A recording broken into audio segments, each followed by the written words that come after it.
साधक को इसके बाद उत्तर दिशा में ओम गदाय नमः मंत्र से गदा, कोणों में ओम शंखाय नमः मंत्र से शंख का न्यास करना चाहिए। तत्पश्चात उन विष्णुदेव के दोनों ओर आयुधों का न्यास करना चाहिए। विद्वान साधक दक्षिण की ओर शांग, धनुष तथा देव के बाईं ओर ईशु बाणों का न्यास करे। इस प्रकार दोनों भागों में खड्ग और चर्म का न्यास करे। तदनंतर वो साधक मंडल के मध्य दिशा भेद के अनुसार पूर्वादि दिशाओं में इंद्रादि लोकपालों को प्रतिष्ठित करे और उनके आयुधों को भी स्थापित करे। उसके बाद विद्वान साधक को ऊपर की ओर ओम ब्रह्मणे नमः मंत्र से ब्रह्मा तथा नीचे की ओर ओम अनंताय नमः मंत्र से अनंत देव का न्यास करना चाहिए। इस प्रकार साधक सभी देवों का न्यास एवं ध्यान करके उनकी पूजा करे और उनके सामने उनकी ही मुद्रा का प्रदर्शन करे। अंजलिबद्ध होना प्रथम मुद्रा है। इसके प्रदर्शन से शीघ्र ही देव सिद्धि हो जाती है। दूसरी वंदिनी मुद्रा है और तीसरी मुद्रा हृदयासक्ता है। इस मुद्रा में बाएं हाथ की मुट्ठी से दाहिने हाथ के अंगूठे को बांधकर बाएं हाथ के अंगूठे को ऊपर उठाए हुए हृदय भाग से संलग्न रखना चाहिए। व्यूह पूजा में मूर्ति भेद से इन तीनों मुद्राओं को साधारण मुद्रा माना गया है। दोनों हाथों में अंगूठे से कनिष्ठा पर्यंत 3 अंगुलियों को नवाकर क्रमशः उन्हें मुक्त करने से 8 मुद्राएं बनती हैं। दोनों हाथों के अंगूठों से अपने अपने हाथ की मध्यमा, अनामिका तथा कनिष्ठा अंगुलियों को नीचे की ओर झुकाकर जो मुद्रा बनाई जाती है उसको नरसिंह मुद्रा कहते हैं। दाहिने हाथ के ऊपर बाएं हाथ को उत्तान स्थिति में रखकर प्रतिमा के ऊपर धीरे धीरे घुमाने को वाराही मुद्रा कहते हैं।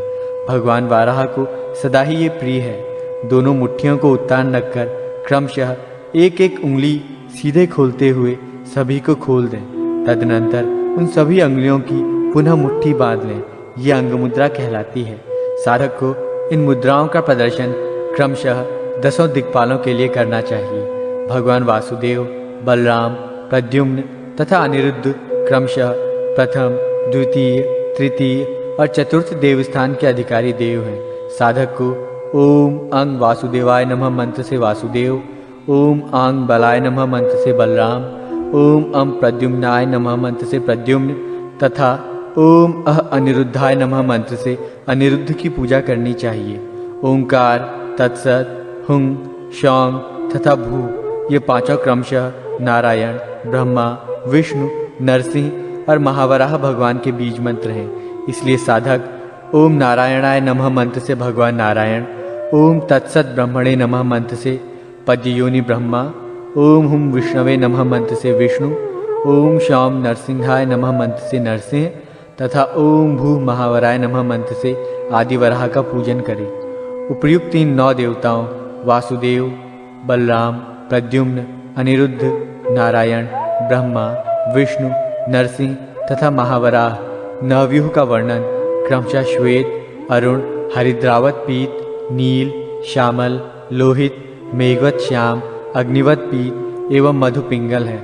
अर्थात वासुदेव श्वेत, बलदेव अरुण, प्रद्युम्न हरिद्रावत पीत, अनिरुद्ध नील, नारायण श्याम, ब्रह्मा रक्ताभ, विष्णु मेघवत श्याम, नरसिंह अग्निवत पीत तथा वराहदेव मधुपिंगल वर्ण की तेजस्वी आभा से सुशोभित रहते हैं।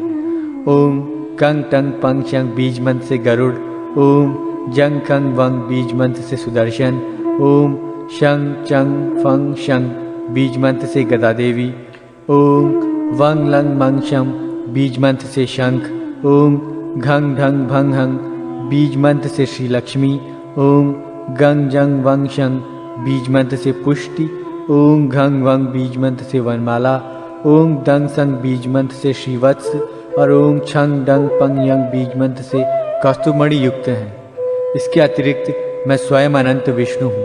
ये सभी उस देवाधिदेव विष्णु के अंग हैं। गरुड़ कमल के समान लाल, गदा कृष्णवर्ण, पुष्टि शिरीष पुष्प रंग के समान आभा से समन्वित तथा लक्ष्मी सुवर्ण कांति से सुशोभित हैं। शंख पूर्ण चंद्र की कांति के समान श्वेत और कौस्तुभमणि नवोदित अरुण के सदृश वर्ण वाला है। चक्र सहस्त्र सूर्यों की कांति के सदृश और श्रीवत्स कुंद पुष्प के समान श्वेत है। वनमाला 5 वर्णों से युक्त पंचवर्णी और अनंत भगवान मेघ की भांति श्याम वर्ण का है। जिन अस्त्रों के रंगों का वर्णन यहाँ नहीं किया गया है वे सभी विद्युत कांति के समान हैं। भगवान विष्णु के इन समस्त अंगों को पुंडरीकाक्ष नामक विद्या से अर्घ्य और पाद्यादि समर्पित करने चाहिए। रुकावट के लिए खेद है, अगर आपने अभी तक हिंदुइज्म चैनल को सब्सक्राइब नहीं किया तो सब्सक्राइब करें और हमसे जुड़े रहने के लिए बेल आइकन को भी दबाएं ताकि आप अपने हिंदू धर्म को गहराई से जान सकें। पूजानुक्रम निरूपण।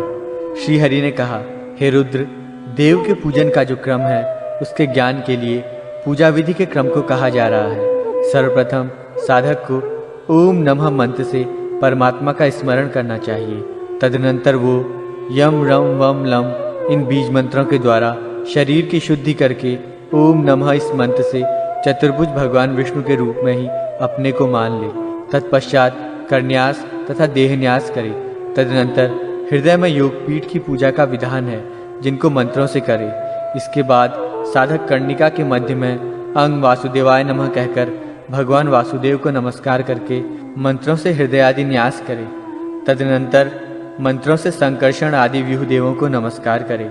तत्पश्चात साधक मंत्रों से भगवान विष्णु के वाहन एवं आयुधादि को नमस्कार करे।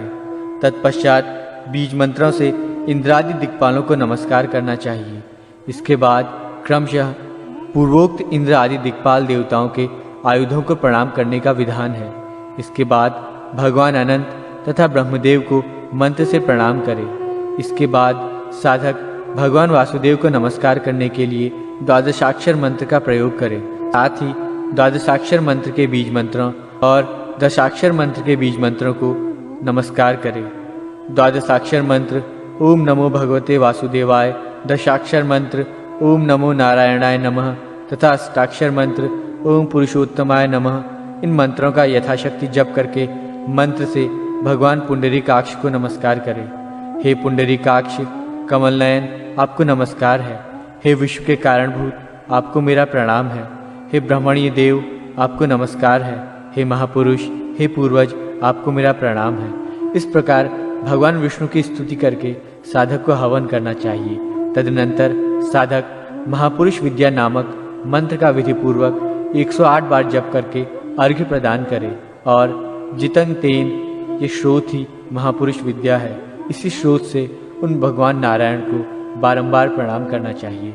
तत्पश्चात अग्नि की स्थापना करके साधक उस अग्निदेव की पूजा करने के बाद हवन करे। अपने यथाविहित बीज मंत्र से देवादिदेव भगवान विष्णु तथा अंग मंत्रों के द्वारा अच्युतादि आंगिक देवताओं को आहुति प्रदान करे। सबसे पहले मंत्रविद साधक को कुंड में ओंकार के द्वारा 3 रेखाओं का उल्लेखन करना चाहिए और उसके बाद यज्ञ कुंड का अभ्यक्षण करना चाहिए। तदनंतर यथाविधि ब्राह्मण पूर्वक हवन कुंड में अग्नि स्थापित करके उत्तम फल आदि से सविधि उसकी पूजा करनी चाहिए। पहले सांगोपांग देव ब्रह्म का मन से ध्यान कर मंडल में उन सभी को स्थापित करे। तदनंतर वो साधक वासुदेव मंत्र से 108 बार आहुति दे। तत्पश्चात उस संकर्षण आदि देवों के बीज मंत्र से उन 6 देवों की भी पूजा करके अंग देवताओं को 3-3 और दिक्पालों को 1-1 आहुति प्रदान करे। उसके बाद हवन पूर्ण होने पर साधक को पुनः एकाग्रचित्त स्थित होकर पूर्णाहुति देनी चाहिए। तदनंतर वो साधक वाणी से अतीत उस परमात्मा में अपनी आत्मा को लीन करे और मंत्र से वासुदेव और उन सभी देवों का विसर्जन करे।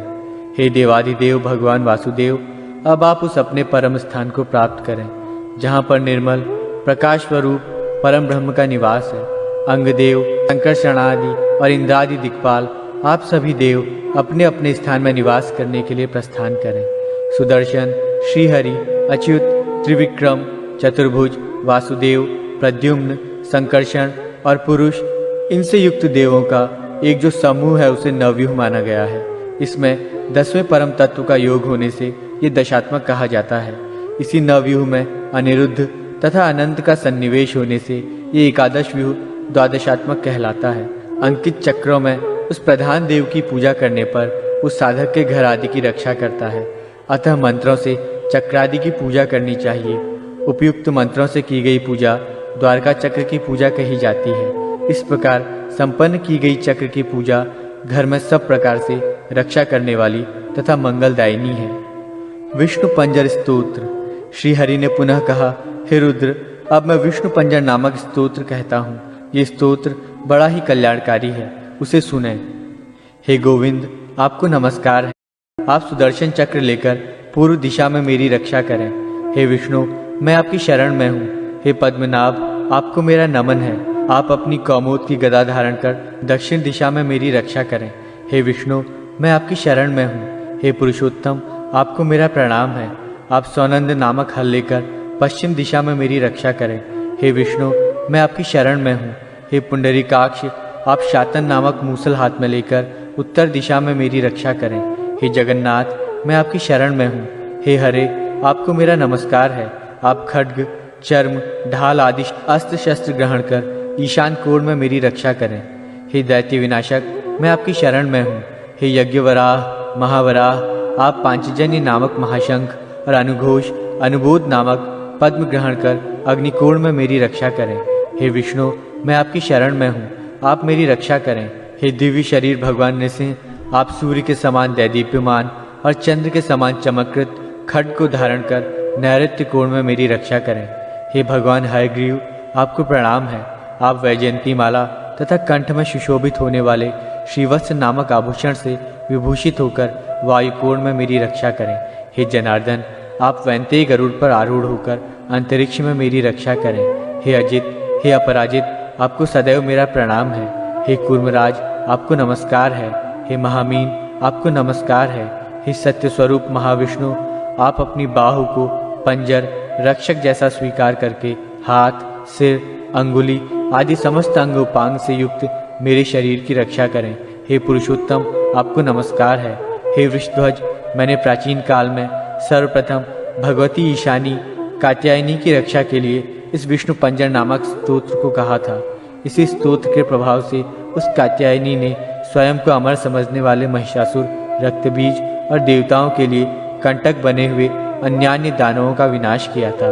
इस विष्णु पंजर नामक स्तुति का जो मनुष्य भक्ति पूर्वक जप करता है, वो सदा अपने शत्रुओं पर विजय प्राप्त करने में सफल होता है।